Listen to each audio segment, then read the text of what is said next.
అప్పుల బాధలు వెంటాడుతున్నాయా? అయితే 6 జేవిఆర్ వారి జాతిరత్నాలు ధరించండి. వెల్కమ్ బ్యాక్ టు మనం టీవీ. నేను మీ పవన్ బెస్వాడ.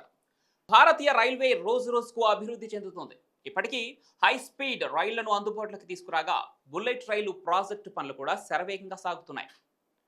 అయితే భారత్కు పోటీగా పాకిస్తాన్ బుల్లెట్ ట్రైన్ ప్రాజెక్టును ప్రారంభించాలని యత్నిస్తోంది. తాజాగా నవాజ్ షరీఫ్ లాహోర్ రావల్పిండి బుల్లెట్ రైలును ప్రాజెక్టుకు గ్రీన్ సిగ్నల్ ఇచ్చినట్టు తెలుస్తోంది.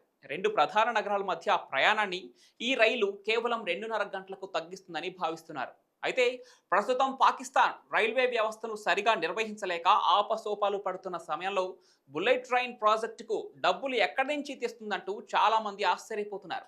మరోవైపు పాకిస్తాన్ ప్రజలే దీన్ని విమర్శిస్తున్నట్లు తెలుస్తోంది. ఎందుకంటే పాకిస్తాన్లో ఇప్పటికీ పెద్ద పెద్ద నగరాల్లో రోడ్లు సరిగా లేవు.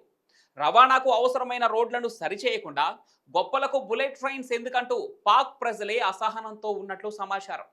ఇక అభివృద్ధిలో రాకెట్లా దూసుకుపోతున్న భారత్తో పాకిస్తాన్ పోటీ పడటం అంటే పులిని చూసి నక్క వాతలు పెట్టుకోవడం లాంటిదే అని నిపుణులు చెబుతున్నారు.